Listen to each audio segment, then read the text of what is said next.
All right, what is going on, dear people? Welcome to the latest video. I have a special guest, and we are going to talk some paleo. My name is AK Rex. I am the founder and the king of House Rex, also the newly recruited Knight of the Phantom Menace, and we have Harry Wilson, who is a Paleoartist, also known as Harry the Fox. Harry, how are you doing, man? Welcome to my show.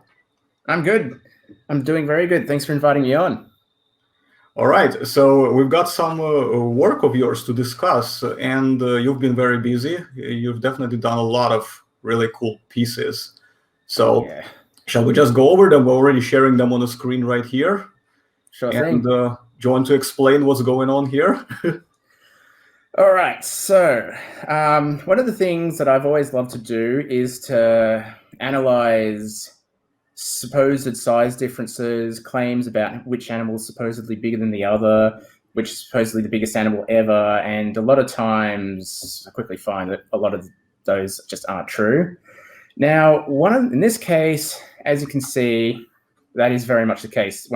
They have the wide claim the blue whale is the biggest animal in the world that ever lived, and as a result, I'm showing two extremely large sauropods and a Tyrannosaurus jammed into its mass with room to spare.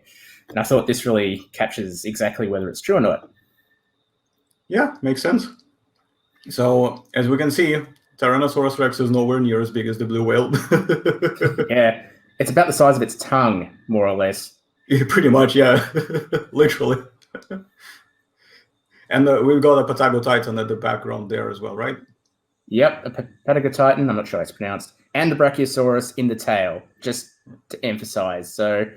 And I think this also captures what a lot of people, sometimes get confused by, is when length and size don't necessarily mean the same thing. In this case, the Patagotitan shown here is substantially longer than the blue whale, way longer.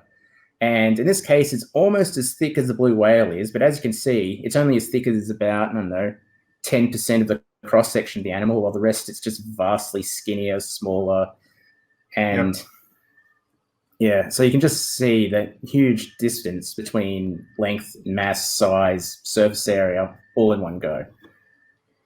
Yeah, so it's quite obvious that it's only taken up, in comparison, when you put the silhouettes together, it's only taken up a portion of it. It's like almost like it's inside, like the whale swallowed it, then it grew legs, and then the front is like poking out of the mouth. Yeah. So nice. And it's also quite interesting to see how relatively small Brachiosaurus is, but we'll get to that point later when we get to some other pieces. So, and the little human, that's you basically, right? Yep, that's right. And you are, how tall are you? Are you like 6 foot something? Okay, in real life, I'm 170 centimeters tall, so that's 10 less than that. But okay, that's about like me, basically. Yeah. Basically, it's a 6 foot person. I just wanted to randomly depict it. By sheer accident, it started looking like me as I was depicting it. So I thought, why not just go all the way out and see if I can do a self-portrait? It'll be fun. Otherwise, I'm pretty much the same shape, size as that person, just shorter. Accidents happen, man. Accidents happen. We have lots of accidents happen over here too, so don't worry about that. Oh, speaking of which, there'll be plenty of accidents I found, which we'll actually show, and these will be never before seen artworks that I put on my channel. So keep that in mind. That's basically this video's exclusive. Yep, that's right. Some never before seen stuff that I haven't revealed yet is a sneak peek of a lot of them, including things that I was shocked to discover.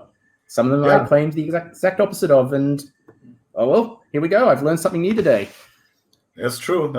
So do you want to click on the next image if you have, unless you have something to add here? Or do you want to... Actually, there is one last thing that I think is a very good thing to point out. With the blue whale, there's actually another claim that on average, it's only 25 meters. This is actually true. However, it'll be interesting to point out that there are 3 different species, and they are subspecies, populations, not really sure what to call them. They vary in size substantially. The smallest species is the pygmy. It grows up to 25 meters. Then there's the North Atlantic type that grows to about 24 to 27 meters. This is the Antarctic one. This one is the biggest one ever recorded with reliable measurements. That's another long story as well. I did quite a bit of research to check that. How do you know what is reliable measurement? Yes, if you have time, I can go into that. It's quite interesting. Go for it. Excellent. So, a lot of blue whales, or any whales for that matter, for a long period of time, they were measured using stupid methods. Sometimes it's just drag the dead whale behind a whaling ship and they just try to guess somehow, or maybe have it next to another ship and they go, oh, it's a bit longer than that ship. These were captured in the early part of the 20th century using the IWC's strict measurement guidelines, where they'd actually had to pull them on these decks. The decks were actually big enough to measure them. Yes, unfortunately, they were whaling ships, and I'm glad it's discontinued now, but taking advantage of, the loss of yesteryears. And they did have proper decks. They dragged them on. They had to use tape measure from the base of the deck, so it was the exact perfect horizontal length. And they approximated to the nearest meter, I think. They rounded up or rounded down to the nearest meter. So this might be off by 50 centimeters, but they measured the largest one up to 33 meters. And there's another fact that I can say that this is reliable, and that's basically statistical eyeballing of the distribution curve. So normally, you see like a little bell curve that shows distributions of population. And normally anything should average out in the middle with, outliers on either side. When they measured the blue whales, they always conformed very neatly to a distribution curve, normal distribution, meaning unless they fabricated every single record and purposely knew about normal distributions back then to fabricate somehow, it's actually very likely they did the proper job measuring them and they actually got the right amount and it looks exactly like a normal population. Right. So it is actually a valid way to determine if they were that big. And the most ironic part is, of all the whales captured, the smallest adults that they found were about 28, 29 meters long. Damn. On average, they were 30, and 31 and 32 were a little rarer, but they weren't that unusual. The 33 is an outlier, but it's only 3 meters more than an average and 1 meter more than slightly above. So these are very typical size for those particular whales. So they are just generally massive. It seems to be the case with lots of things in Antarctica. They're just always more massive than things that live elsewhere. Oh, yeah. We will definitely get to that in one of the images you're going to cover in terms of how the differences between some of the Antarctic populations, let's just say, versus anything else. So, So anything else you'd like to add about this particular image, or are you happy to go to the next one? Well, there's not much to cover. I will admit, and I'll show you why soon, I was wrong about Patagotitan. It does seem like it probably is slightly smaller than Argentinosaurus, assuming that this model I've depicted here is accurate, which I am very confident it is because I've measured the exact measurements of the bones and checked just to be double sure. Brachiosaurus is a juvenile, but it should only grow a little bit bigger, and that Tyrannosaurus is actually slightly smaller than the largest known specimen, which is now appears to be Scotty, maybe. Yeah. So, but it's a bit hard because, as you can see, as you're going to see a lot of animals don't vary in size in a nice linear way. Like they don't just have this shape and they just get bigger normally. It's not universal, shrink or increase size, stuff like that. It doesn't really work like that. Yeah, but otherwise, I think I'm pretty happy with this one. I'll bring us on to the next one. So we could either jump to the ones that. Actually, I can totally do that now. I can just go to the folder and check them out. So which one would you like to cover next? Or I could do the blue whales next one about. Go for that one. The blue whales. Length. Yeah, go for that one. All right, this is just to hammer that point home. This is a never before revealed artwork. It's still a work in progress. I am sorry, it's going to look almost as bad when it's finished on purpose because there's a good reason for it. And it's going to look better than any of my work in progress. Ta-da! Right. Okay, so take us through and unpack this for us, please. Oh my god, there's so much to unpack. So, a lot of people have mentioned to me very truthfully that the blue whale isn't even close to the longest animal in the world. This is a list of all the animals that outreach it quite a bit, obviously, except for the Megalodon, and it's an old Megalodon I'll replace with a newer one. And these are just other things to show size, but you'll notice that some of them are a bunch of squiggly black lines, and there are two, and they each have a little red line showing their length. There are 5 red lines things below the whale, and the reason they're only red lines is because the animals that they're measuring are so skinny and tiny that you wouldn't actually be able to see them at this scale at all. It's there's the whale tapeworm, which is 30 meters itself, so that's already about the length of the average blue whale. That actually lives inside the intestines of sperm whales. So needless to say, if it lives inside the body of a vastly smaller whale, and it's like, I don't know, a few centimeters thick, yeah, that's not even close to the mass. You have the lion's mane jellyfish, which is actually pretty big for an animal in itself. It probably wouldn't weigh much because it's just a gelatinous thing. 37 meters. You get the Portuguese Man of War, which is, I don't remember what those things are called. It's not actually a jellyfish. It's some kind, one of those symbiotic multi-animal organisms that's related to siphonophores, which is also below. And 50 meters. Bootlace worm, 55. However, it could have just been stretched out really long. They're only an inch thick. Pretty much all of these longer animals, you could roll them into a bundle. They'd probably be maybe smaller than the great white shark depicted. That's just to capture how ridiculous size discrepancies can get. Yeah, I've never known about these crazy... I mean, like, I've heard rumors, but I've never actually known, the proper names to identify them as, if you know what I mean. Like this lion's mane jellyfish, it's obviously I've heard of a jellyfish that has these long, tentacles, but I never knew that was apparently the lion's mane jellyfish. Oh, that's insane. Yeah, they are. Big is a good question because, as you said correctly, big versus long, it's a tricky one, isn't it?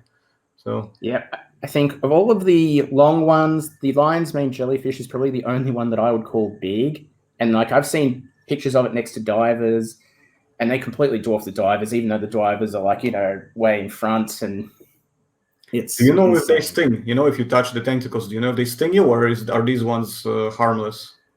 Oh, I am very sure they'd sting you. I mean, no jellyfish would have tentacles that long if they were harmless. It definitely would be a... yeah, I probably would be very, very concerned if I found myself anywhere near those things. Because a lot of times they also swim in like groups as well, They found in, like clusters. Yep, wouldn't surprise me. And yeah, so these are basically nature's versions of ocean trawlers. Just to get an idea of what it'd be like.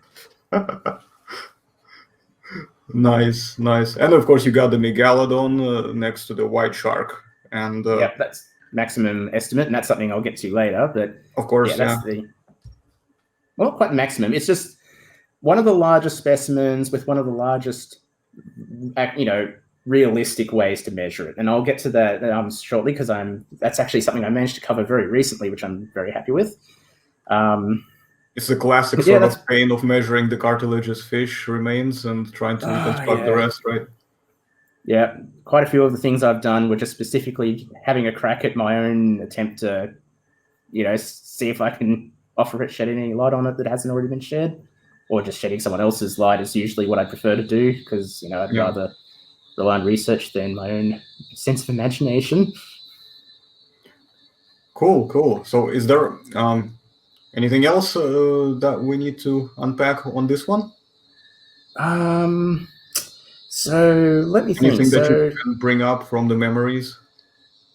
The memories? Not really. I mean, I can tell you that the Portuguese Man of War is one of the very extremely dangerous venomous jellyfish. Australia, and you'll be not surprised, has our own close relative of this very same animal. Of course. It's got shorter tentacles. It's called the blue bottle. That's what we call it. It's basically... It's a Portuguese Man of War. It's blue. That's pretty much it. We have a lot of those things. Right. Black Widow, we have one of them. We called it a redback because it's a black widow with a red back. It's exactly the same. It's just it's the same thing pretty much, Australia is full of like really interesting but also very dangerous animals that are sometimes they appear harmless, but if you mess with them, they can mess you up and at the very least put you in a hospital. Yeah, I mean, so ironically, a lot of the things that we like to, in Australia, people like to build up as incredibly dangerous, sometimes they're not that bad. I mean, admittedly, they do have a lot of venom in them, but they're usually like tiny little bugs, usually, or the things that swim in the ocean that you don't really expect to encounter unless you're specifically going out of your way to find one. Mhm. I mean, our most dangerous snake lives in the desert, and the only person who ever got bitten by it lived.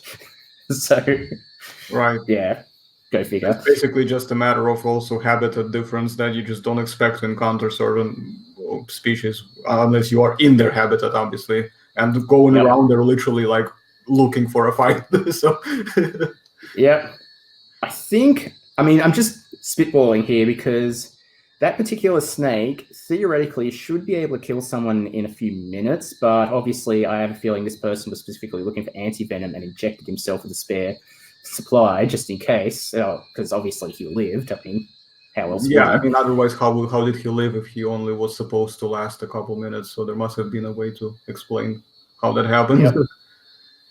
Cool. And I mean, not to mention that I've seen a couple, homemade style recorded videos of a couple guys in Australia just trying to catch fish, and then saltwater crocodile just pops up, steals the fish, and that's it.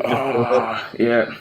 Well, it's a good thing it stole the fish because saltwater crocodiles are one of the animals we have that's actually incredibly dangerous if it decides to eat you. They are massive. The record, I mean, they don't just live in Australia, they live in Papua New Guinea and I think parts of Indonesia as well. And normally they can grow up to 4 meters, which is already bigger than most, crocodilomorphs already. Mm-hmm. Apparently the world record is 7. Yeah. And also, little fun myth busting I can share right now. Yeah, go for it. I remember a horror movie, one of those stupid monster horror movies, like classic rip-offs, where these terrorists escape from the crocodile by running into fresh water because apparently saltwater crocodiles can't handle fresh water. They can. They're totally fine in fresh water. I'm pretty sure I've heard that they can. Oh, they're totally fine in fresh water. The only reason they're called saltwater crocodiles is just because they also swim in salt water and they found at beaches. Some of them swim a little bit out to sea and catch sharks. Otherwise, they love to swim in fresh water and catch land animals. They can go anywhere they like. It's the other way around, basically. It's basically like any other freshwater crocodile that also is comfortable swimming in salt water. It's not the saltwater animal that is comfortable in this. You know what I mean? It's like they're slightly the other way around. So. Yeah, and the funny part is we actually have another crocodile called the freshwater crocodile. Uh-huh. This crocodile also likes salt water, but it just prefers fresh water, and there's just no reason why. And that one is small. It's, less small than a person. And that's actually the one that people see running really fast and actually loping like a cat. Wow. Yeah, I think... Oh, yeah. I think I've seen a few footage of these, yeah. They're quite funny when they start going like a full sprint. Yeah, I mean, probably not funny when they're trying to charge you, but... Nah, they're harmless. They're little tiny things. They eat fish. They're not a threat to us. Yeah, of course, yeah. It's like if it charges you, it still creates the impression, doesn't it? Oh, yeah. I mean, we wouldn't want to be bitten by it. It would hurt a lot. But, yeah, they're definitely not, man-eaters or lethal to humans because they're just too small. They're too delicate. Yeah. Okay, cool. Awesome sauce. Yeah, we're going to be inserting some of these kind of random stories, especially related to some Australian stuff in between the Paleo talk.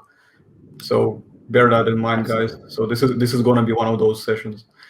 And so Harry, how are you feeling about this one? Are you happy with covering this, or do you want to move on to the next image? Okay, so the only thing left to say is I will point out the Megalodon and the great white shark are placeholders.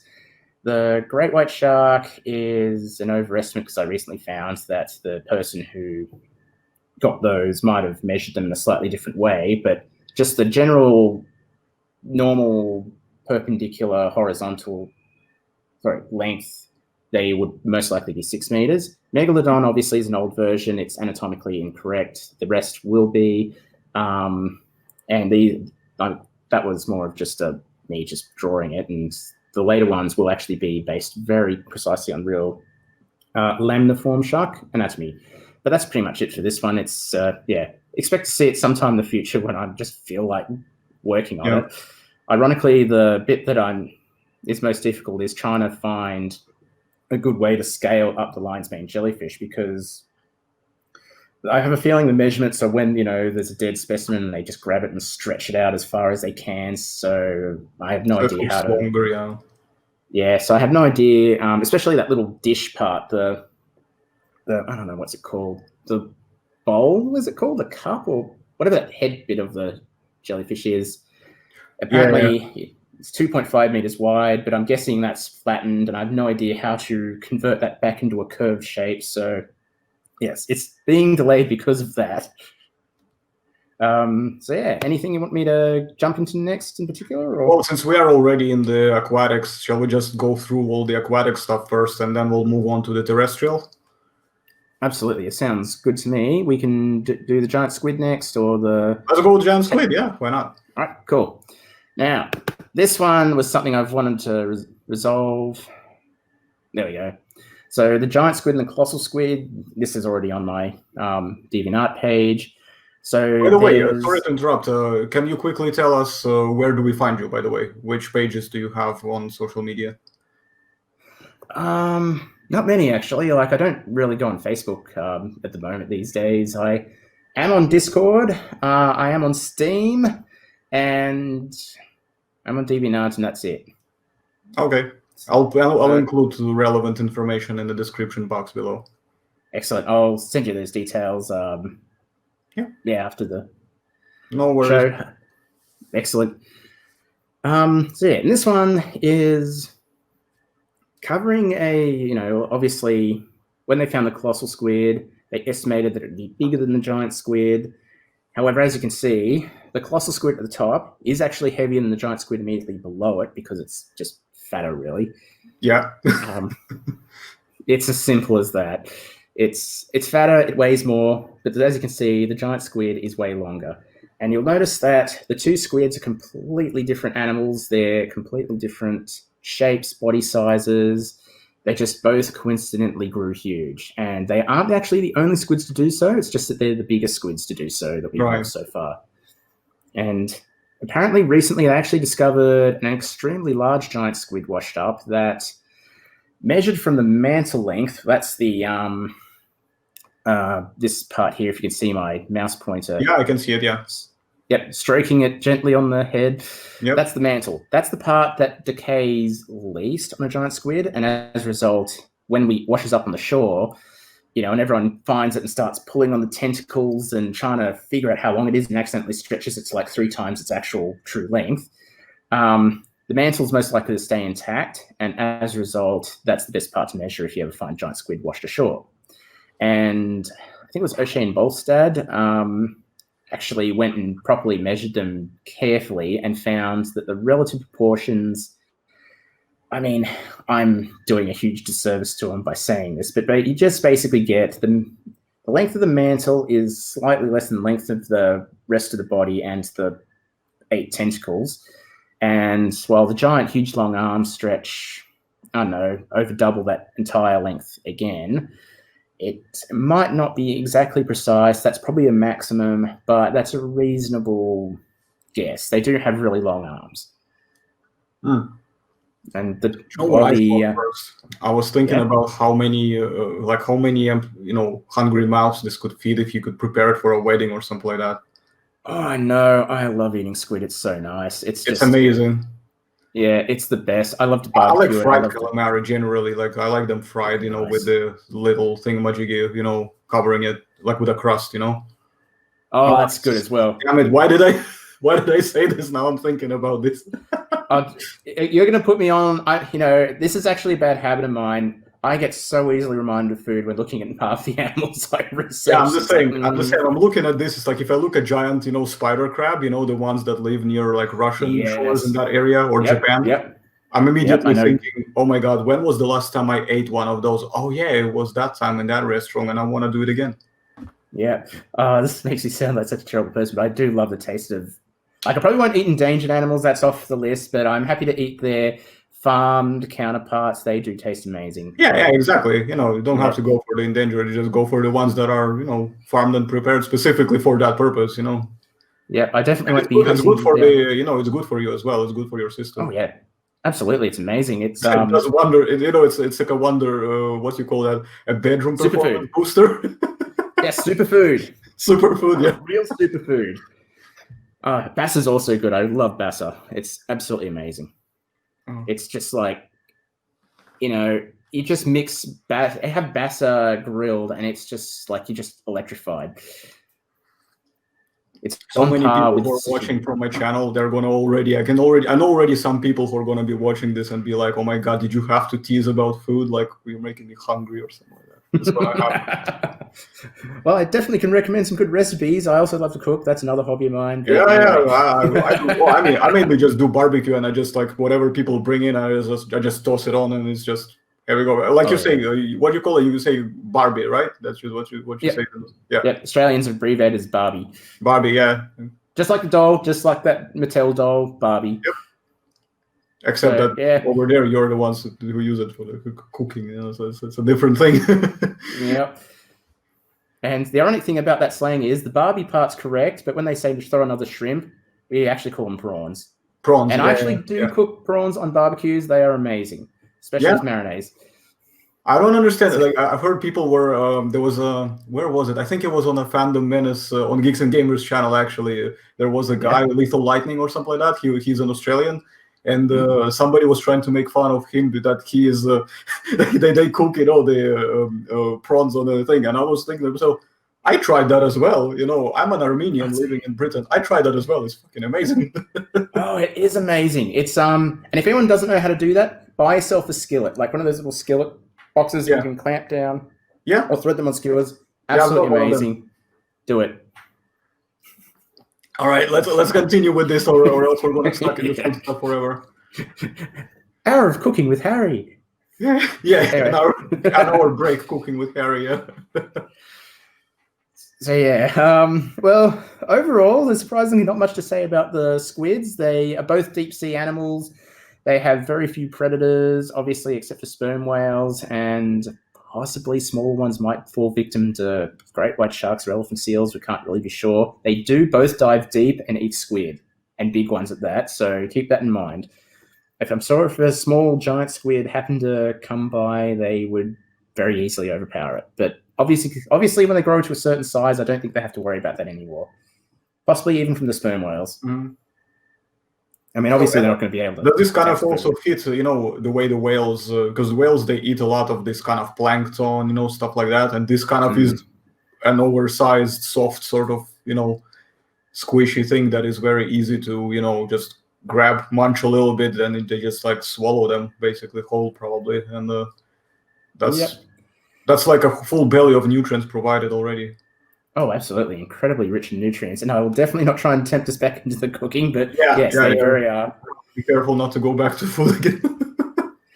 And I think one thing that's worth pointing out is that another reason a lot of the animals that eat these kinds of animals can grow so big is because they don't have any competition to eat them. I mean, when you think about it, sperm whales are the only confirmed predator that actually eats these particular animals. They have nothing else they have to share it with besides other sperm whales. So they can have as much as they like and grow as big as they want. Perfect. Yeah, and they turned out quite well in the pictures too. It really puts it in perspective and next to the swimming human. Yeah, it's quite amazing. I'm happy with it. This is one of the first times I used the Krita program, Krita, to make the patterns. So it turned out really well. Yeah. And this is actually what they look like in real life. They weren't, they don't. So a lot of animals might turn funny colors when they're dead or they decay. Giant squids and colossal squids are actually those colors when they're alive. They've filmed live ones in Japan and obviously also being pulled onto a fishing boat in the other footage. They're both those colors exactly. So they are actually their true to life colors and not just basically two depictions of corpses in their happy living forms. Yeah. So we're talking brick red mixed with a bit of white and cloudy patterns, so to speak. Yep, splotches. little scratchy, stripy patterns, usually just splotches and speckles of white on red. But yeah, they actually are that color, and they seem to be randomly patterned. Cool, nice. All right. So, anything else you'd like to unpack about the squids, or it seems like you're ready sorry. to? No, it's okay. If you're ready to move on, that's fine. Honestly, I don't think there is. Actually, no, to be fair, there is. I just remembered something. So, one of the things that's actually pretty cool about squids is they pretty much all have a very similar pattern of eating. They can only eat things much smaller than themselves because they have a donut-shaped brain that actually wraps around their esophagus. There have been a few cases where squids have been recorded dying because they swallowed something too large. So apparently that does happen. And however, normally they're just simple, straightforward things. Tiny little squids eat tiny little guppies, or not guppies, those little weird see-through tiny microfish. And I actually found, I'm going to go back there again, one of the squids I bought from the fish market, when I was, gutting it, I actually found one of those little fish inside its body, and it's like, oh, wow, big. So you get like an extra bonus for the price of what you bought. Pretty much. Right. However, there is something extra cool about the giant, the colossal, and the jumbo squid, which some of you might know as the Humboldt squid. These are borderline macropredatory. They don't necessarily have to eat tiny little things. They can actually attack moderately biggish things and kind of dismember and eat them. The Humboldt squid is a definite case of that. The others, we don't really know, but as you can see from the claws, they do have potential to do more than just grab things and swallow them. They can actually, in the case of the giant squid, it has suckers that I think are serrated, so it can actually grab things and tear them. And the colossal squid can one up that. It has suckers alternating with giant curving hooks that are like shaped exactly like tiger's claws, and probably about as big as well. So I just want to make sure that I understand that the giant squid is the bottom one, and the colossal squid is the top. Yeah, or the giant squid's the long, skinny, cone-shaped one. The colossal is the fat, round one with the short. Fat, round one, yeah. Yep. And yeah, so talk about the kraken, right? Pretty much, and it's very likely that the kraken was just a giant squid or an Atlantic octopus. They're both humongous, and I can imagine, in cleaner water days, they probably would have swam higher up and, tried to climb into ships or steal fishermen's catches or whatnot. Then it got sort of exaggerated and hyperbolized to the point where they would sink the entire fleet, and things like that, or they would terrorize the waters, stuff like this. Well, all they did was just steal some fish. Yeah, that's right. They probably saw fishing nets and just grabbed onto them and wrenched them away. I can imagine them doing that easily. But I mean, obviously, that's how that first ever colossal squid found its untimely end in, I think it was New Zealand fishers who found it in the Southern Ocean. But yeah, that's obviously something they could do. And I've seen footage of giant squids attacking little baits hidden, deep in the deep ocean with a camera to record them and just latching onto it and grabbing it in a few still frames. So yeah, that could definitely be something they would actually do. So that's probably where the legend came from. Yeah, I'm pretty sure. All right. Well, that's interesting. Definitely. I like the big things that I'm personally, I'm not particularly well versed in them. So that's why I'm particularly interested in hearing more about these things, because it's just really interesting to listen to these stories. Well, that's the thing. I'm actually not well versed in them either. It's one of the things I like to do when I take on a new animal. I like to research it from scratch and try and find as much literature as I can on it and just build up a bit of a thing. So I find that's kind of the best way to do things, because as people who might have seen my very, very, very old size charts know, just trying to fish for random bits and put it together in one huge composite does not work. You need to really just focus on one animal at a time and just try to learn enough about it that you feel you can really base it on real information. And this actually is an example of that. I've done a few updates and I have the other sizes showing different estimates and different measurements and stuff. You'll notice that the top two squids are basically completely opaque, while the ones below are sort of faded, slightly translucent. Yeah. Every time I do this, there's a reason for it, and that's because it's not as solidly demonstratable, proven, or whatever. So, but it's fun, you know. If there's one that was just measured in a lab by, O'Shea and Bolstad, for example, it's probably going to be exactly the length, and you can more or less confirm that's what it is. Other ones, the ones below, are based on either ones I couldn't really get the same level of information on, or ones that were only based on fragmentary remains, like the bigger Colossal Squid is just based on a beak. So all I did was I took the measurements of the beak of the other one that I knew about and scaled them up, which is what the museum that is displaying it did. And yeah, so that's basically why it's that big and faded rather than a solid specimen. Yeah, so it's basically a suggested potential size range that basically doesn't have any specific specimen you can refer to, but reportedly, so to speak.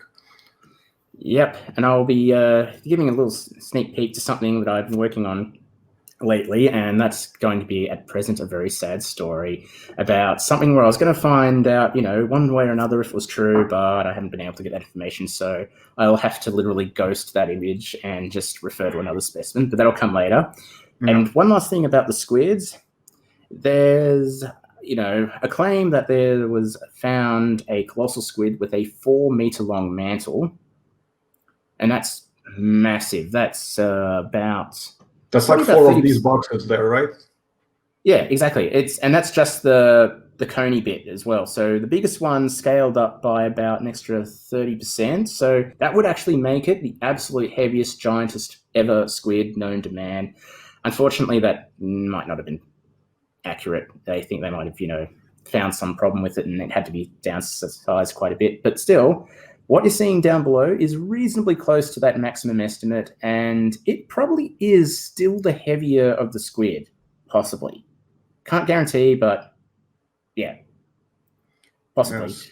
Even the ones that are actually brought forth, not the opaque ones, but the actual, highlighted ones. Those, are quite impressive already as they are, Yeah, and that one is actually, those two were actually weighed, and the smaller one is actually the heavier one. So there we have it again.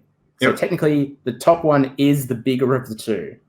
Yeah, I would probably agree with that. I tend to mostly say that the heavier, especially since their length, if you don't count the long, tentacle bits, that there are other parts of the length. They're not, like say for example, see the colossal one. It's only about 1 meter short, if you of course exclude the long tentacles. So given how much it's thicker, then in the cross section, it would be fair to say that 1 meter difference in length does not really account to the other one being the bigger. It's more to just the mass. But that's how I look at it as well. Yeah. Some people might disagree, and that's okay. But I would probably agree that colossal one is the bigger one. Yep, and it's basically for a very simple and I'm sure for many a very lame reason. Sometimes they're just fat, and that makes them beat up. It's as simple as that.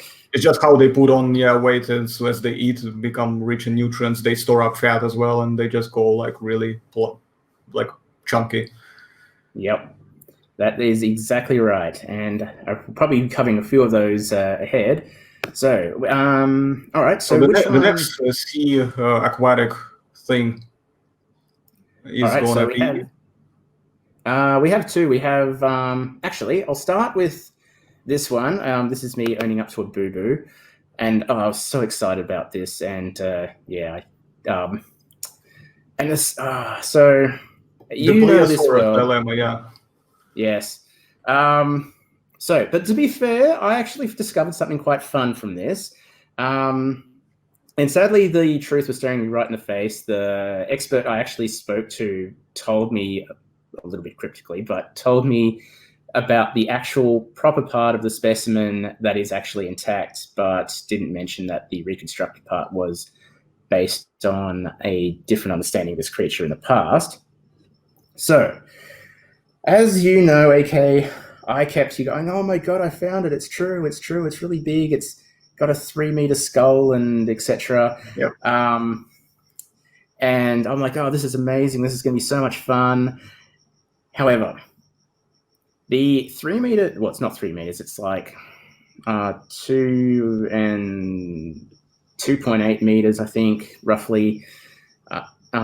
Jaw was basically an intact symphysis, mandibular symphysis, which is basically the front part of the chin on pretty much every animal, or at least certain animals it becomes a thing, while others it's just the fusion of the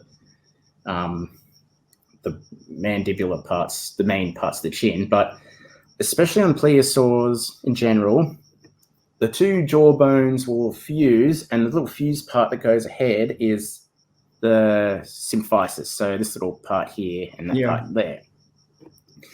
So that part was found and intact, and the rest was reconstructed. However, everyone will remember Walking with Dinosaurs and that epic size, amazing monster called Leopleuridon, and it was so big, it was so massive, and it was like the biggest thing ever. It was, like the size of a sperm whale. And so this was an interesting reason as to why that was, and I made that exact same mistake, and this is the aftermath you can see here. But it's good to know now.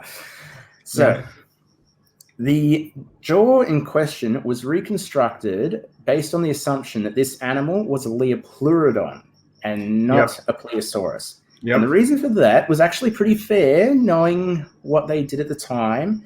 And that's because on a normal Plesiosaurus, the symphysis has huge amounts of teeth, like probably 10. When I say 10, I mean on each side, so maybe like 20 or so teeth inside its symphysis alone. So inside that little fused chin bit was 10 little teeth that were filling up the jaw. And for its size, it had a huge symphysis for its size, absolutely massive. And so it makes sense, it has a lot of teeth in it. However, Leopleuridon, the big one here, you can see has just that little part there and that little part there. It has a symphysis of only like 6 or 7 teeth on each side, so I don't know, 12 or 14. Not very many. Sometimes it has an odd number of teeth in the fossils. Could be just a physical thing, could be just a taphonomic thing. But point is, it has a tiny little symphysis for the length of its jaw and a couple of really huge teeth in it. And this had a tiny little, a symphysis with a lot of really huge teeth in it. So logically, it was probably a Leopleurodon. However, completely and utterly turning that discovery on its head was a animal that was clearly a Plesiosaurus in every anatomical sense, and it had, a huge symphysis for its size, but it had these ridiculous monster-sized teeth in it that was only numbered to about 6 or 7. So it turned out that a lot of the specimens they thought were Leopleurodons, including huge specimens, were actually Plesiosauruses.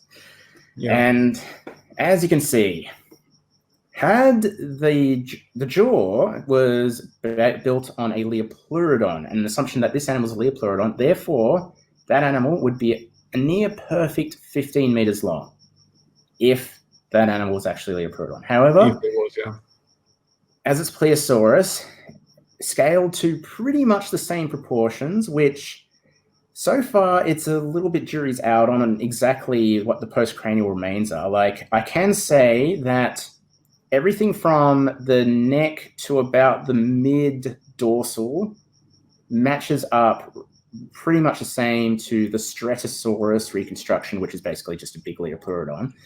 The posterior things, which you'll see depicted differently by different people, actually show a variance of being variably small. So you'll see one where they, I think it was, I forgot the researcher's name, but it's, but they have it probably scaled down by about 10% afterwards, so it has a bit of a shorter tail. Someone else just skews them down into even shorter lengths. However, there is a Kazakh plesiosaur. It's not verified entirely as a Plesiosaurus because the main diagnostic feature, which is, again, that goddamn jaw that stumped me completely, is missing. However, there is a fair amount of evidence that that animal is actually a plesiosaurus itself, and possibly a Rossicus or something very close related to a Rossicus. And the skeleton, and the reason is that researcher has managed to identify the bones and make a comparative between each plesiosaur, and found that it has increasing amounts of things in common with Plesiosaurus rossicus, slightly less with the Macromeris, which is food for thought, but obviously you can't say for certain that that is the case. There could be factors why those bones vary. And decreasing more, it has similarities with the Plesiosauruses that don't have the Macromeris rossicus style Leopleuridon teeth. And more distant still is Leopleuridon itself. So this is, a reasonable basis to assume it could be, at the very least, a decent enough analog. And a quick look at the bones suggests that that's my girlfriend. That's okay. If you need to quickly respond, feel free. It's okay. That's all right. It doesn't ruin or anything like that. So yeah, that's and I'll just actually that's see, ladies and gents, that's why I'm single. So yeah, that's my girlfriend. I've been dating for 8 years. So yeah, that was just saying goodnight. Anyway, so I checked some of the bones of that plesiosaur, and they do seem reasonably in proportion to what the Stratosaurus and / Leopleurodon / the one I used, and so it's possible, but I can't really say for certain. Apparently, there's more bones from that specimen, but it's in Kazakhstan, and I haven't really been able to find any more information on it. And one last thing, this particular specimen, it would definitely be the maximum estimate for its length, because I'm using probably the most elongated analog to Plesiosaurus, which is, of course, Leopleurodon. There is a basis to assume that this is a reasonably good analog, because apparently Kronosaurus, which was actually raised as an issue with Benson et al. As not being a good analog for a Plesiosaurus because its vertebrae are 25% thicker. The centrums are have a 25% thicker diameter. Yeah. That said, so it's a possibility of two things. One, Kronosaurus has just a thick backbone. The other is it has 25% shorter vertebrae, but there was recently a study that I referred to, well, it wasn't recent, it was a few years ago, but by an Australian as well. I've completely forgotten who, but I did cite it in my Kronosaurus artwork that I will finish one day.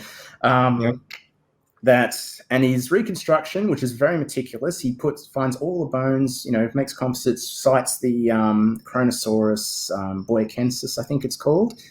So not the type species, not the Queenslandicus, but a different species. Different species, different proportions, slightly different shapes. But overall, it seems, based on all the known specimens, including the boyacensis, it seems that, ironically, Kronosaurus scales very similarly in length and proportions to Leopleurodon and the hypothetical Stratosaurus. So it seems quite plausible that the same could be true for a lot of big-headed macropredatory plesiosaurs.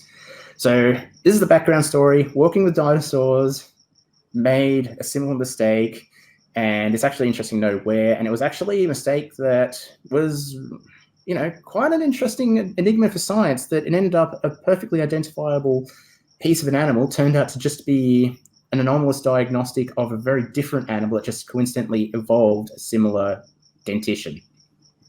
Yeah, that's what was really the weirdest part, because Leopleurodon partially is identified by its dentition as well, and that's probably where the confusion came from. Yep. Its dentition is more or less the exact same as these particular plesiosaurs. It's just differently shaped, differently proportioned. And So with this in mind, you're looking at the maximum estimate Plesiosaurus, an actual likely exact replica of Leopleuridon. You will see soon their true relative sizes, assuming these proportions. So you ready for that? Yeah, let's see. The answers will shock you. Yeah, let's go. This is gonna be one of the favorite images from the Aquatic series, and you'll see why. There we go. So, never before revealed. This is one of the new works I've done, and as you can see, this tiny little fellow is Leopleuridon. Yep, that's Leopleuridon ferox. That's its actual largest likely size known from unmistakably Leopleuridon skeletons. That's its actual size. It's compared to the great white shark, measured at 6 meters, which is, the most likely accurate size. I've actually accidentally scaled it slightly too big, but I'm pretty sure that there are actually great whites that reach that size as well, so it's not too big a deal. Sort of reasonable out area, yeah. Yeah, it's Xephactimus at 5.1 meters. It's more or less the same size as those three, and compared to the other things, they're bite-sized. They are totally snack-sized. It's quite terrifying. Totally. They're basically the snack in the middle for all of these bigger ones. And I got to say, when I created this, I was actually shocked to see how they all measured up to each other. I was really not prepared for any of these animals scaling up the way they do. Each time I put one in, I'm like, no way. It's one of those things when you put in perspective, it's very interesting. I remember when I was because people who are regular on my channel, they know I'm a sculptor, and I'm a sculptor as well. So absolutely, an awesome sculpture, I might mention. What's that? Awesome sculpture, I might mention. Oh yeah, thank you. I do not deserve the honor, but I was gonna say that when I sculpted things and I have a Deinosuchus pieces that are basically getting ready, eventually to be molded for the kit as well. And it's one thing when you put them in a diagram, right? And it's like a skeletal diagram, which is a 2D mostly. Sometimes you have the top view, sometimes you don't have the top view, so you have to really rely on the noted measurements.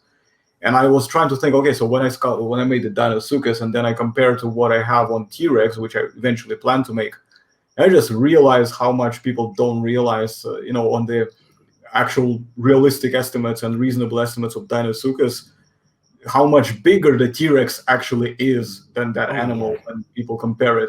It's like the difference is really massive, and I know.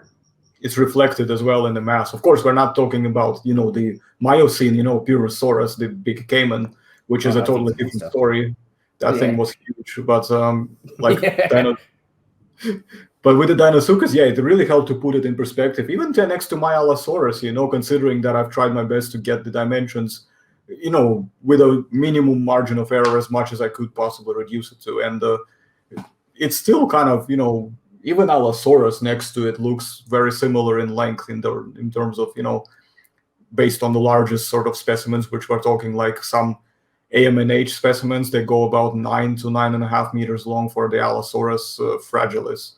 Yeah, it's amazing. I've actually found that in my theropod size comparison, and it just shows how amazingly, even among tetrapods, how length and mass just don't overlap at all. It's just not at all, seeing the elongated, slinky crocodilians against the outright massive, bulky dinosaurs that manage to match the length, if not slightly exceed it, really just opens my eyes. It's something else.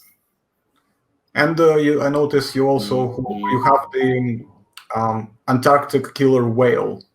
Yes. This is the one you referred to earlier on about how everything in the Antarctic tends to grow a little bigger. So this is why we have this size for the killer whale here.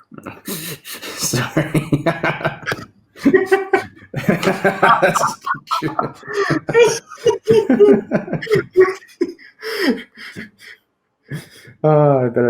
Shall we just be grateful that there weren't any kind of naughty gifts in there or something like that? Lovey-dovey gifts. Fear not. I haven't, taken anyone's. I'm sure I haven't turned anyone's innocence away. Very lovey-dovey couple, I swear. No, we're all soldiers on this channel. Yeah, true. So, yes, the killer whale is a very interesting one. And so I first must confess, I am basing this off statistics from SeaWorld. So keep that in mind, but I'm pretty sure there's no reason to really feel they're disputable, but it actually does show an interesting thing that seems to be a chronic with Antarctic animals is they Bergman the hell out of anything that lives outside the Southern Ocean waters. It's just crazy. And the Antarctic killer whales are a case in point. Now, keep in mind, there's actually quite a few Antarctic killer whales. There's the type A, type B, type C, type D. There's probably a few others as well that have letters, and quite a few of them, like the type A and type B, are pretty much almost the exact same size. However, the vast majority of the killer whales in the Northern Hemisphere and outside the Antarctic waters are probably half that size. They're like probably not much bigger than the great white shark I've depicted here, and yet in the Antarctic they just grow to monster sizes, and as you can imagine, a lot of them actually attack large whales. These particular ones, they seem to only like to eat minke whales. I don't know why, they just love to maul those poor animals, but there we go. That's their favorite food. They just go after minke whales. Others like to eat seals. Others like to eat very large fish. And yeah, they're just really, you can see why they're the top predators. And the shocking part about the Antarctic killer whale's size here is if you compare it to huge animals like the Mosasaurus, the Plesiosaurus, Dunkleosteus, and even the Tylosaurus, you'll find that it's not really that much smaller. In fact, it could possibly even actually be bigger than the Tylosaurus itself, and that's quite an accomplishment. Tylosaurus is a huge, huge animal. And that's also, we're talking about obviously the 11.6 meters. That's the average size of the largest species, basically. I think so. I just basically found everyone's seen those skeletons, those old, I can't remember where I sourced it from. Everyone knows what it is. If you Google it, you'll see the old reconstructions. All I did was I took all the bones and rearranged them so that it wasn't basically a giant straight-backed boat-bellied thing, but an actual properly streamlined animal. They probably do grow bigger than this. I haven't actually looked into it yet. This is something I want to do, and on that note, I also want to fix its flippers to be able to have scales more like a Varanid would have, and because that is essentially what a mosasaur is. It's just, tylosaurs and all that. They're basically just lizards that evolved to swim in the water. They're actually real lizards. With elongated snouts and stuff like that as well. Yep. And that's an interesting thing about Tylosaurus as well. It actually has a longer skull, a longer snout than Mosasaurus is. These two, exactly depicted here, this thing actually has a larger, longer head. So that's something to chew on. And admittedly, there's ones probably more elongated bodies like Hinosaurus or Hanosaurus, I'm not sure how it's pronounced. Yeah, I don't know either. Haven't really checked. So Hinosaurus is apparently, they're not sure if it's a real species, and something you'll notice with me is I'm not that fussed. I'm happy to call it a Hinosaurus, even if it is essentially a Tylosaurus. You'll find a lot of successful animals will probably evolve slightly different things or have subspecies or diverge a little bit, but more or less be the same animal. There could be subspecies, and that's something I will actually cover in a future work is wolves. They vary in such ridiculous ways in size, shape, snout length, snout mass. Some of them have big block heads with big, powerful jaws, and some have little slender, skinny noses. They come in all shapes and sizes. They go from 20 kilos to 60, possibly more. So I think some were even weighed at 80. So that's going direwolf size. So that's Canis Dirus, I think that's what the proper name for it was. I think something like that. Yep. And so yeah, obviously I'm perfectly prepared to expect the same thing is going to happen to prehistoric animals. So I just say, oh yeah, it's a Hinosaurus. I'll mention it's probably a Tylosaurus or at least something close. I've actually done that very recently with my Spinosaurus that I have just pretty much yesterday released, or today, depending on what time zone you are. And you'll notice that I have referred a lot from Sigil Massosaurus, and for the same reason, there's so many similarities between those two skeletons. I felt it was pretty safe to just take Ibrahim's word for it that they were always the same animal. There are differences between the two, but there's a possibility that that could just be subspecies, phenotypic plasticity, there could be sister taxon. Yeah, probably a lot of variables as well. It's a common thing as well. You would think, if the individual variation was not taken into account, you would have like bazillion species of T-Rexes as well by now, because of how diverse their shapes and of their skulls are as well, and proportion. Yeah, some giant specimens have tiny short skulls, and some giant specimens have ridiculously huge long heads. And that'll be interesting to see why, but they do vary a lot, and that'll be something that obviously we'll be covering as well, just with Scotty and Sue, which will be a bit later. I've depicted both in different capacities, and I should actually do a side-by-side comparison of them one day, but not today. I'd say, what, as a future maybe note for you, if you want to do it for the T-Rexes alone, I'll drop you some paperwork if you haven't already seen it. That's especially recent ones that have been done by Dr. Tom Carr, which excellent, to the ontogeny, and there's a lot of descriptions there as well. So you can do like a multiple specimens in there, and maybe even attempt to reconstruct some of the ones that are not as commonly referred to, like the MOR 008, which is like a huge skull, basically, on par with like Scotty and Sue. In fact, it could even be a bit bigger, or maybe about plus minus. It depends on how you reconstruct it and the margin of error. So it's very likely that the animal was about the same size as well. So you could do like them and maybe paint them slightly differently so they could stand out from each other, so you know which one is which, so you can follow them, and you can do a T-Rex chart. Yeah, absolutely. I'd love to do that. That's a really good idea. Yeah, I've actually seen Scotty in the Australian Museum, which reopened recently. Well, a cast reconstruction of it. Yeah. They don't allow us to have real bones here.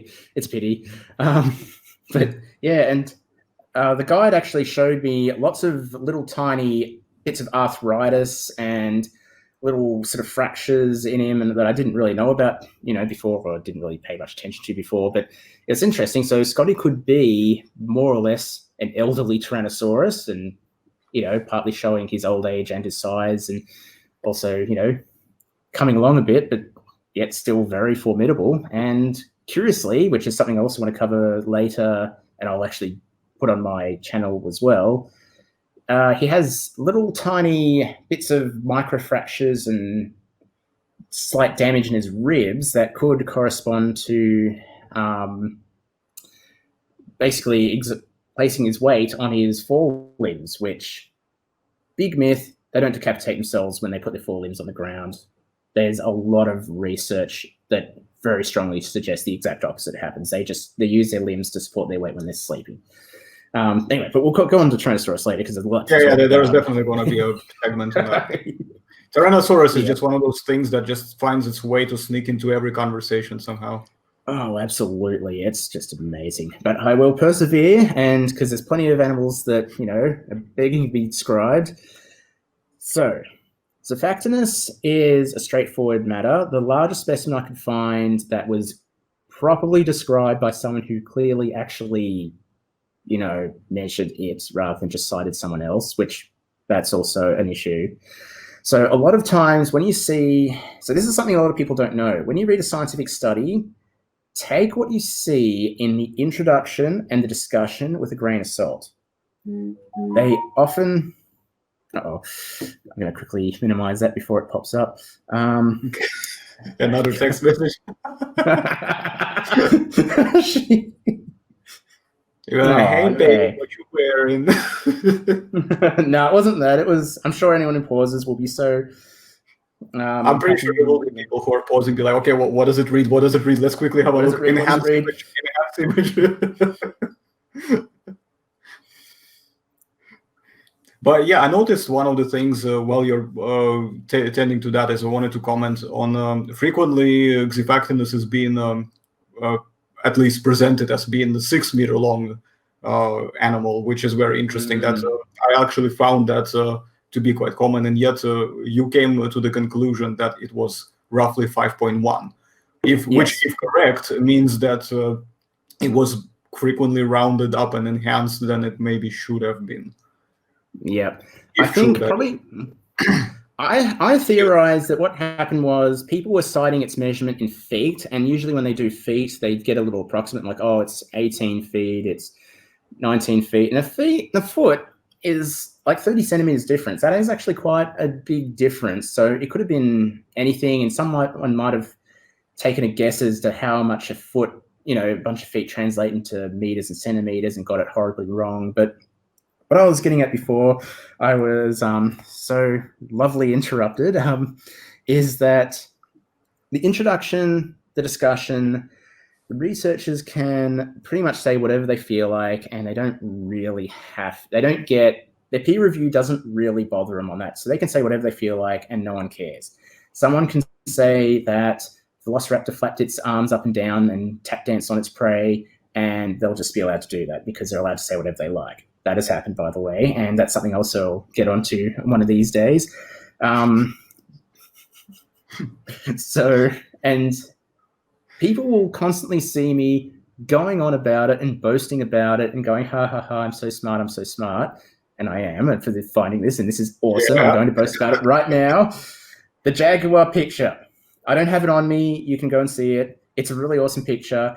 And this covers a very interesting discrepancy that constantly comes up in every literature about jaguars that mentions how big they are. They'll say jaguars have grown up to 180 centimeters long and 75 centimeters tall. And I'm like, great, okay, good, I'm going to use that. I started making the image. All of a sudden, I found I was depicting a weird dachshund creature. Like, it might as well have been a sausage with a pair of feet sticking out of the bottom. Yeah. And I thought, okay, I know jaguars are supposed to have short legs, but something's not right here. Something is not right. I'm going to find who said that, because I remember my professor said that, yeah, don't just take that stuff's word for it. Don't trust the introduction. And sure enough, I found the source. The source just cited another source that said that exact same thing.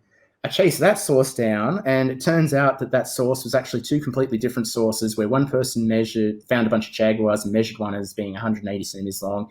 Another person found a different bunch of jaguars, and they were actually much smaller, but the tallest one he measured at the shoulder, because the other person didn't bother, was 75 centimeters. And that's what people have been constantly lazily citing for like a century.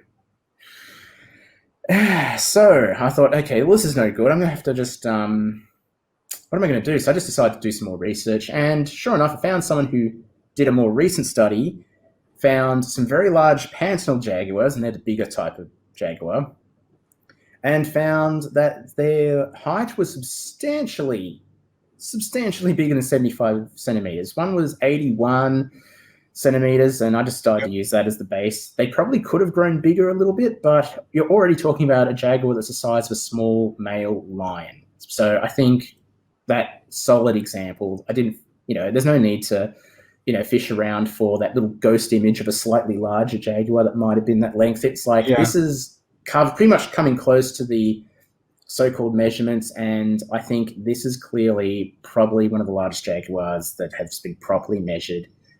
It was between the peaks, by the way, just so you know. Between the peaks, that means a straight line between 2 points.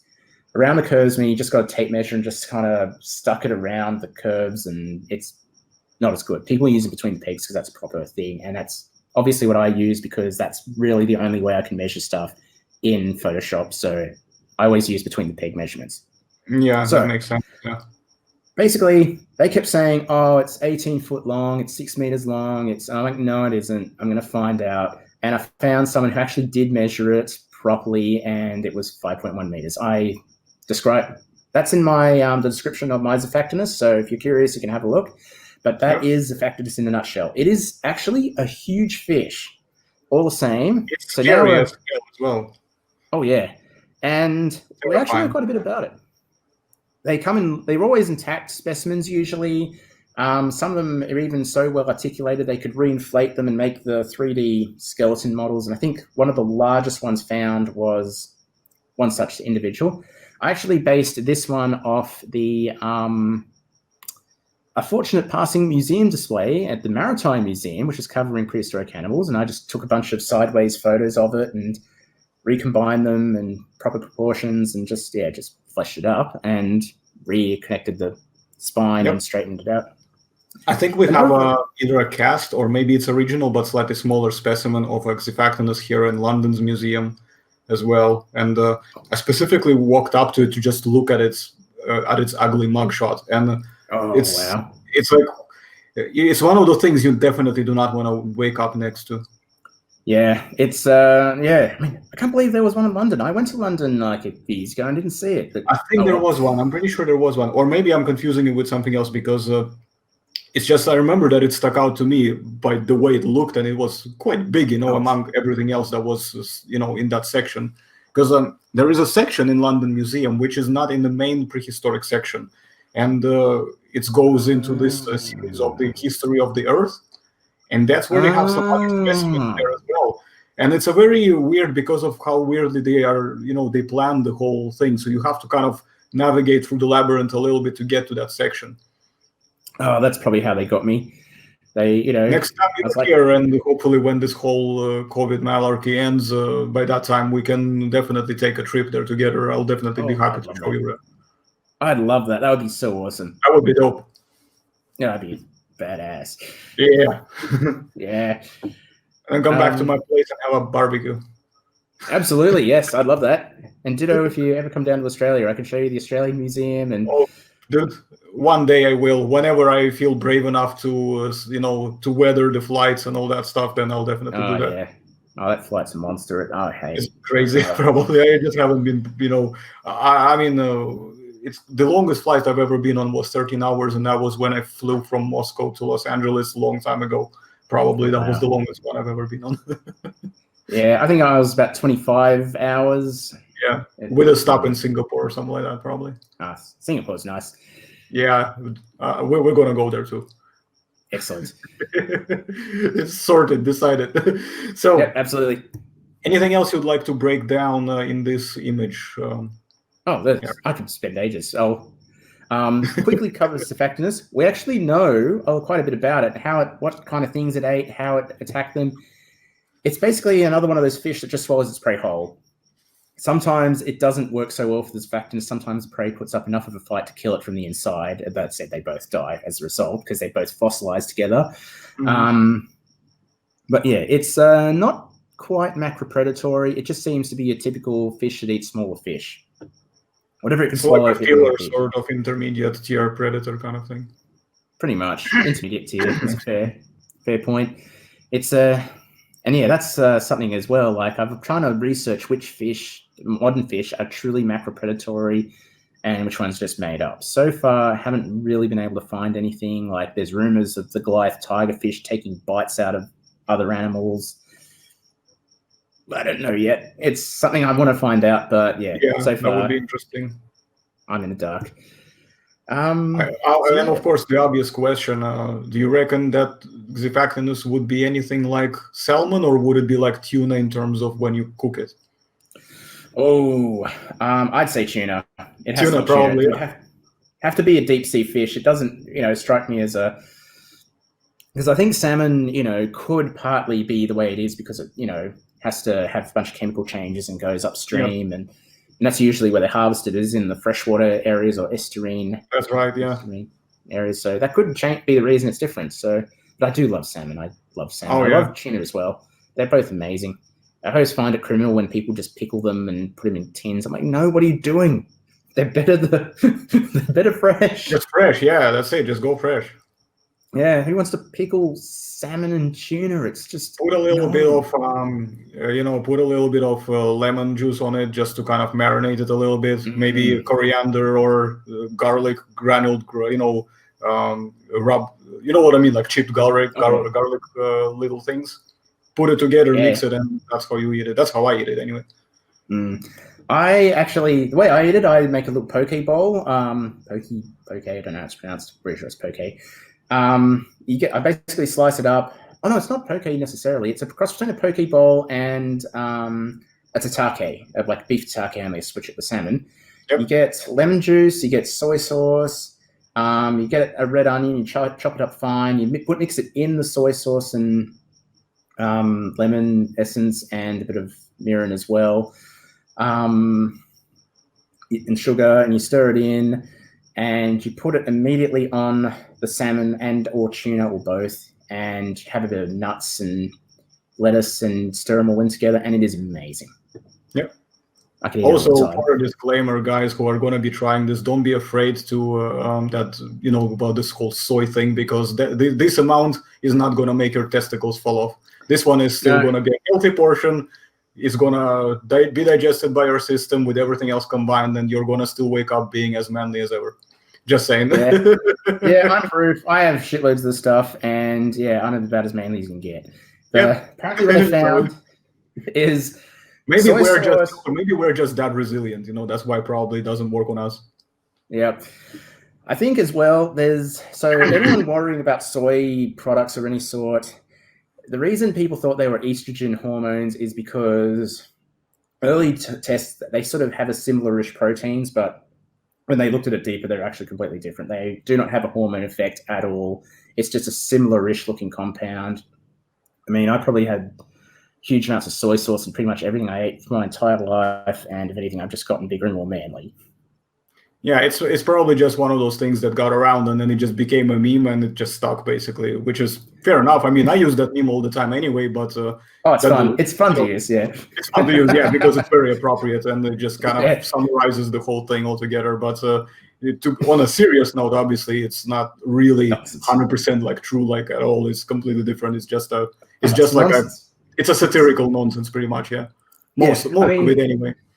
I mean, I'm practically in, the hobby of doing exactly that. Oh, is this true? Is this claim true? No. And there's so I could probably cover everything else. So you guys eat your tuna and salmon fresh with a bit of soy sauce and with a bit of whatever Harry described earlier on. That's how you eat it. Don't make it tin. Tin, no. Fresh, yes. No.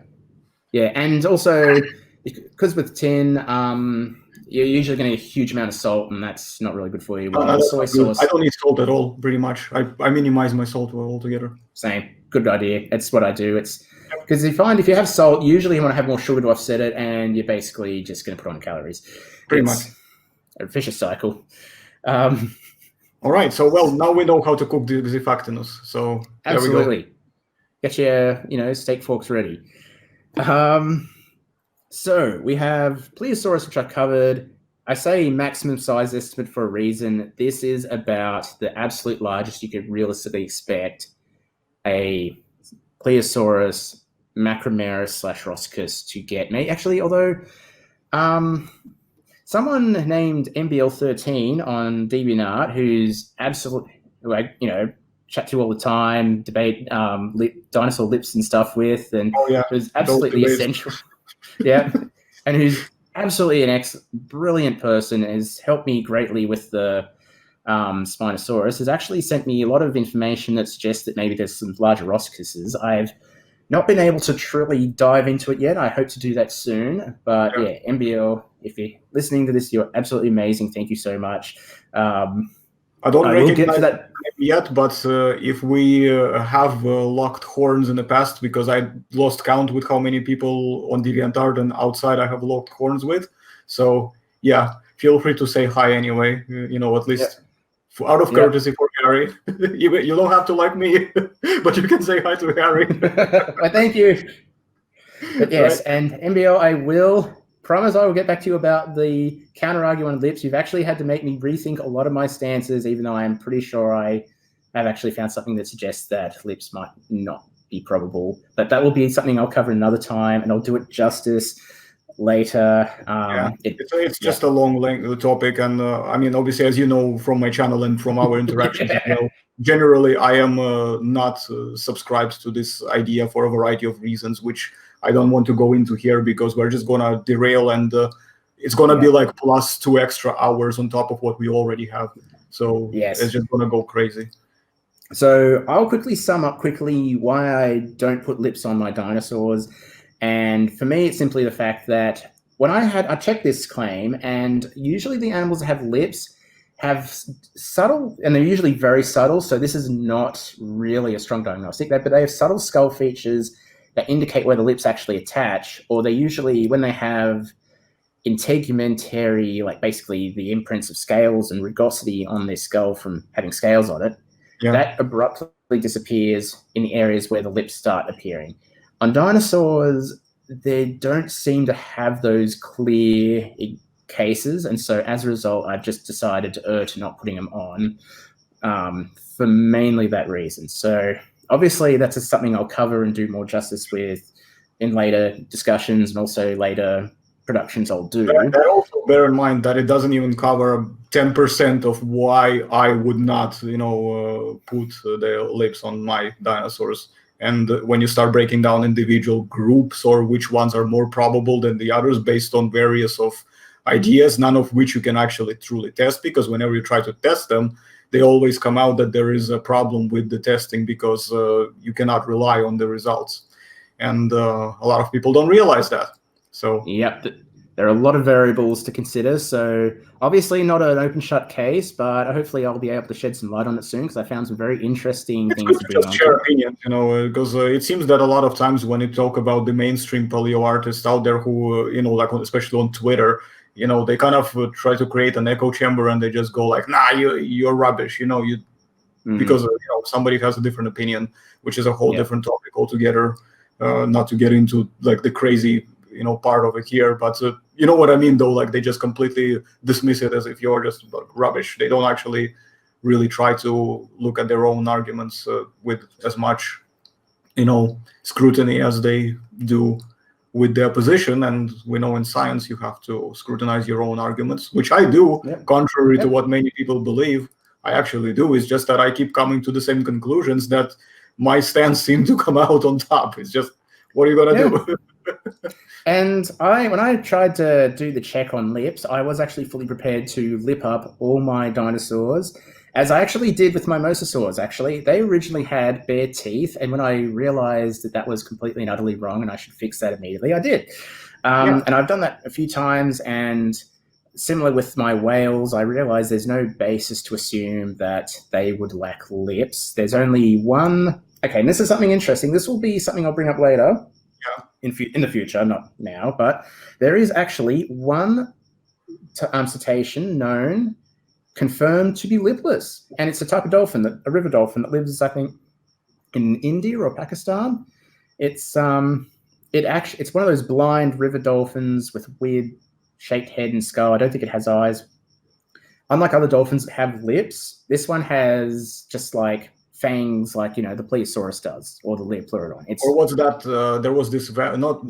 Is it called like a vampire deer or something like that, or it has multiple names? The one that has the the tusks, the fangs. Yeah, it's I mean, not those types of fangs, not like saber tooth, but I mean it just has like a Plesiosaurus like snout. It's really weird. It's like just big toothy grin. So there is a basis that they, can vary between different animals. So in the past, I dismissed many factors of skull shapes as a reason for lips and not lips. I'm completely abandoning them, but I'm still pretty much not convinced on the rugosity and general lack of bits that, usually show as where the lips attach. But that said, it's, ongoing, and I expect to, be learning quite a bit about it all the same. We can do another segment on this if you want someday, if you feel like it, and we can invite like some of our guys as well, like Jeffrey and Jason, whom you you definitely know Jeffrey because he's a regular on the forums. Yeah, he goes under the nickname Sorocon, so he's one of the moderators. So that's Jeffrey. So we can definitely invite him, and we can invite some other guys as well to do like the same kind of breakdown and presentation, and just go through the segment and see what's going on. And as my holiday's approaching, I should be able to manage more time zones, hopefully. So, that would be really good. Tricky, but we can try to figure it out. Well, somebody will have to either go to bed later, or somebody will have to get up really early. There will be one of those things, probably. Maybe I'll see if I get that Jupiter-Saturn cosmic event on the 21st. And if so, I'll be like, I can have another excuse to stay up. Excellent. Yep. Yes, another time. So, as you can So which one should I talk about next? I could do Tylosaurus quickly, if you like, and Mosasaurus, because they're overlapping examples. Yeah, let's do them quickly and then move on maybe to terrestrial, so we can fit within roughly like 2 hour, 2.5 hour-ish frame, because otherwise it's going to be a very big segment. Not that I mind big segments, but it's just trying to think of the file size that I might end up with. Oh, of course. So I can probably gloss over the rest because I think I've described them so much in each of my artworks. I'm just probably saying. You know what? Maybe show them just so that people can pause if they want to read it as well, because there's going to be like a description of some sort probably. So I'll declare that the maximum size estimate of Mosasaurus is based on the assumption that it is scaled to a Plotosaurus. Mostly it easily would be starting from behind the cervicals to the dorsals, because the hips and stuff match the exact proportions of I don't remember the other Mosasaurus specimen that I used to build it up. It's one of the closer relatives of Hoffmanni, which is what you're seeing here. Yep. The tail, however, might be more too elongated. This is something this is pretty much my main difference between Pawns the Dragon, who created the amazing skeletal of Mosasaurus. And even though I'm pretty certain, like my two differences are I found in the specimens I looked at that the body abruptly increases in size immediately after the cervicals of what Hoffmanni showed. And that's the main big difference. Otherwise, it's just a judgment call whether Plotosaurus is a suitable close relative or not. It seems like that might not longer be the case anymore, so expect an update. Tylosaurus is interesting because it's one of the first mosasaurs known where instead of just biting its prey, it actually headbutts it, just like the Achilla whale does, and its snout has been evolved to be incredibly reinforced, so it can do that. And we've actually have skeletons of Mosasaur hoffmanni being basically headbutted to death by Tylosaurus because the snout shape and the hole in its rib cage or skull match. I don't remember which part was attacked, but yeah, when they say it stuns prey, stun is a fun word for it gouges a giant hole in it and causes it to hemorrhage to death. So the Dunkleosteus... It's like using a mace against like a fully clad plate harness kind of approach. Just tries to get you from the inside. Yeah, or even a pickaxe against it. Apparently that's what they did. The Romans did to the gladiators who were in armor. So that's how they quelled the rebellion. Dunkleosteus, again, I forgot to mention this. This is absolutely a maximum size estimate. There are scientific sources that suggest conforming to pelagic animals that it should be half that length. However, this is just based on assuming it takes the same general body proportions as any other placoderm. It's because usually they have longish bodies, longish tails, and in this case, you'll notice, and this is a good example, that the animals with the blunter-looking heads that are known from skeletons, especially Xephactimus, the Antarctic killer whale, gradually transitioning to ones with pointier snouts. I mean, Leopleuridon's cheating a bit because it's not quite the shape, but clearly the great white shark. You can see that the mass of having a relatively shorter body is much differently balanced if it has a pointy nose and a pointy back. Ones that have blunter faces have more elongated, kind of more rectangular profiles. Yeah. And that's kind of why I erred to the placoderm generalization rather than that study. So keep in mind, that's the only reason I did it. So you should read the study as well. I've linked it, I think, in my work, and if not, let me know and I'll definitely link it because it is actually worth reading and it's a worthwhile study, so that definitely deserves to be highlighted.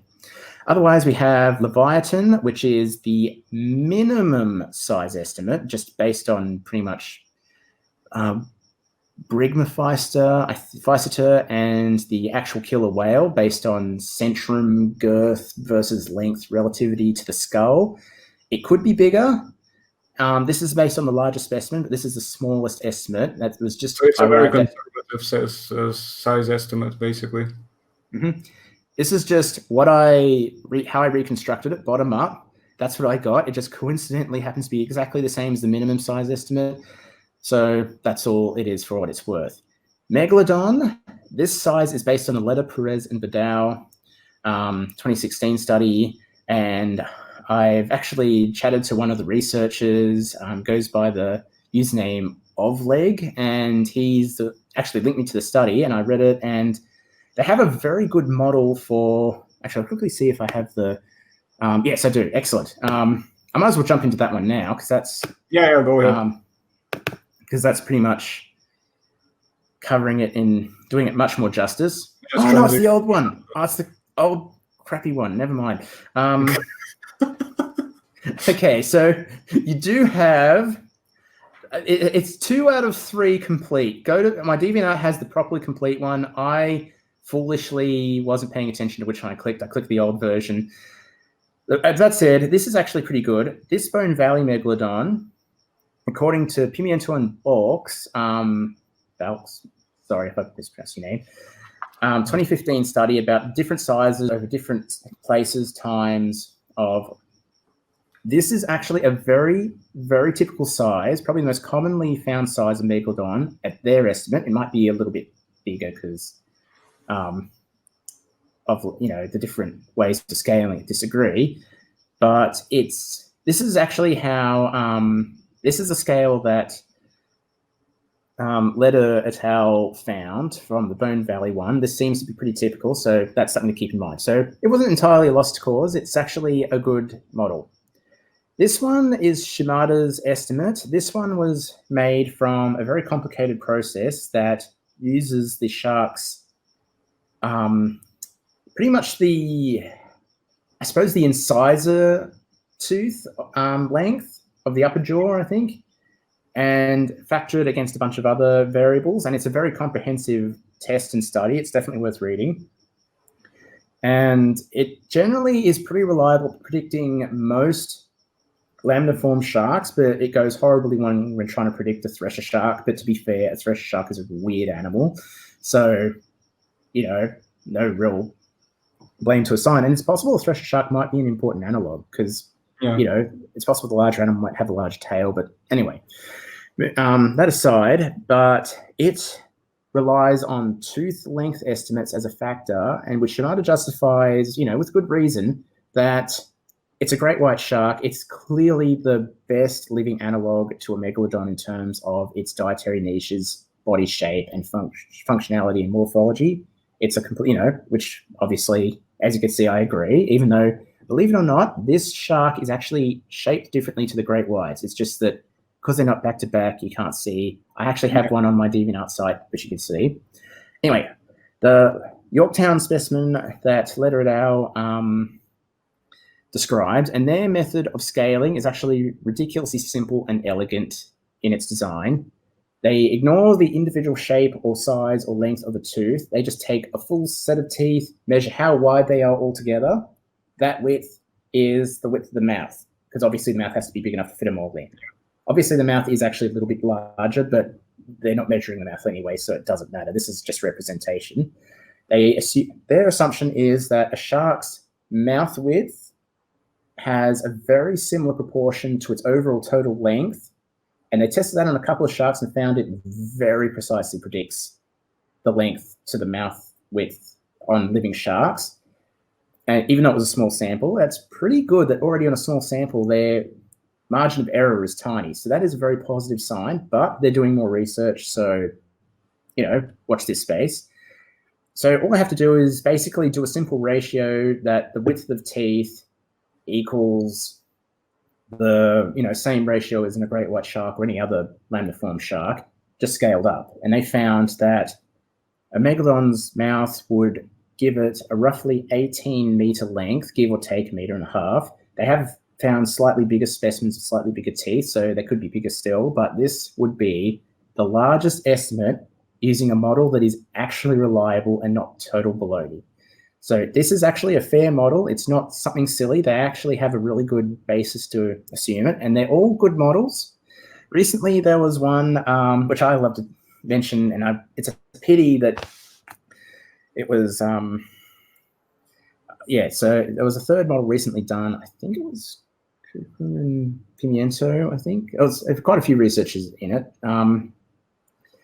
They simultaneously did a tooth length estimate, which found a 13-meter shark, but they also did a computer-generated reconstruction of a Belgian specimen with a lot of vertebrae and found it was just short of 16 meters. And the ironic thing is, when I did my first bottom-up reconstruction of Megalodon using the tooth size and the, with the most sensible jaw reconstruction and factoring it all in, I actually got something very similar. So, it's something fun to talk about. But that's pretty much it for Megalodon. Its size is very plausibly huge. It's unusual for a macropredator, but that said, it lived in an unusual time when whales appeared. So the prey size got substantially bigger, and the whales on average are just generally bigger than Mesozoic animals, but also they had more formidable ways to take in calories than any animal before, and so they grew to more ridiculously huge sizes. So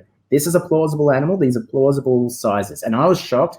I was originally so convinced that was total nonsense that my actually first ever chart, I just erred to the idea that it just had a very big head for its size. But looking at anatomy, I've realized that that's total nonsense. It could not have a big head and tiny body for its size. It would have very similar proportions to any other shark, simply because that's how all the organs fit and how the calories and mouth food intakes work, and the gill size needed to work, and the tail size needed to propel it. So this would actually be a very safe assumption. So anyway, move on from the sharks, because I think we've covered all the... And to quickly comment on Megalodon, they were pretty much what found worldwide during the Miocene?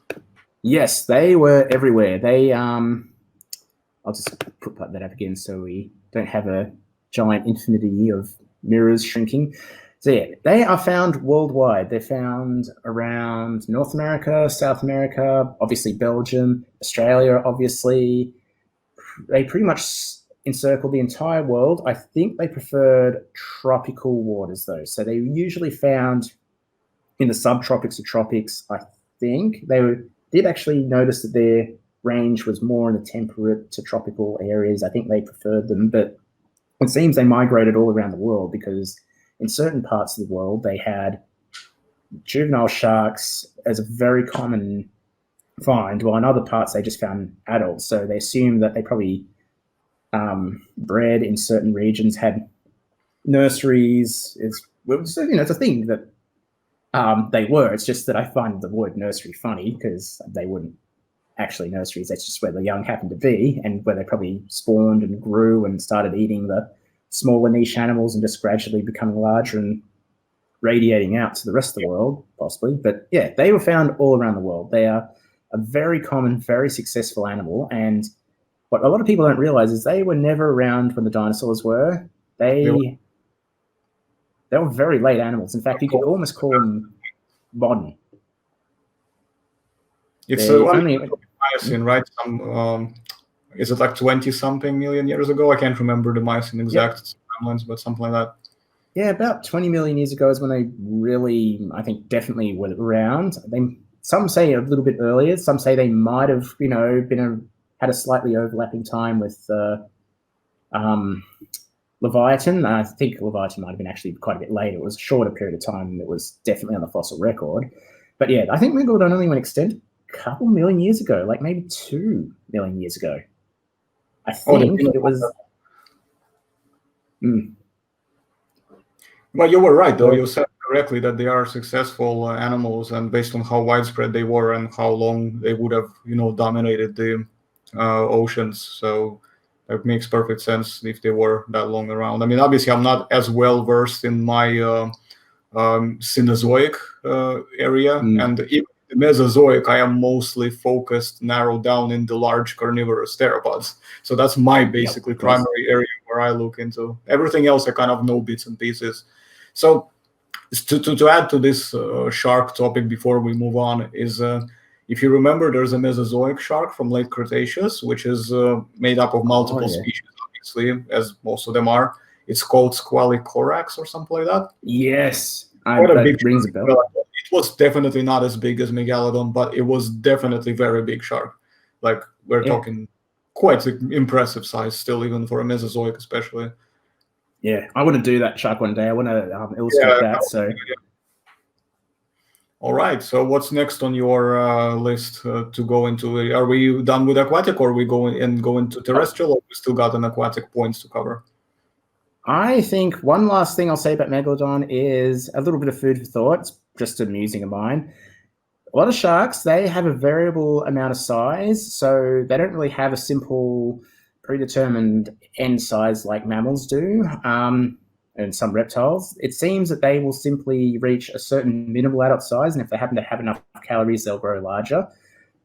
It is possible that Megalodon was successful simply because it might have actually been maybe half the length normally, but if it had the calories, it can just grow to the huge sizes you see here. And that said, anything is possible, although I should also point out that the very large sizes aren't rare. They are very typical of this animal, according to Leder et al. It's just something they had little trouble reaching. So it's either they could actually grow to this size, or maybe they just had such a huge success taking in the calories that they could just constantly grow to above expected sizes. So anything's possible, but there's food for thought and a lot of interesting topics to cover. But for now, that'll be all for the marine animals.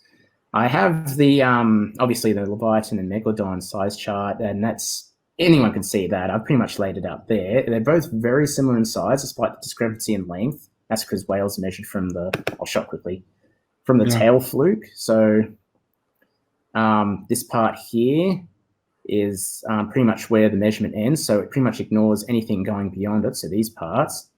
And when you actually overlap them, the whale and the shark are very similar. However, there are a lot of estimates suggest that the shark would actually weigh more at these sizes. So again, the fun with differences in size and mass strikes again. This time, I can't even really give a straight answer on it. It's actually quite an interesting puzzle. Yeah. So now it's done. We're done.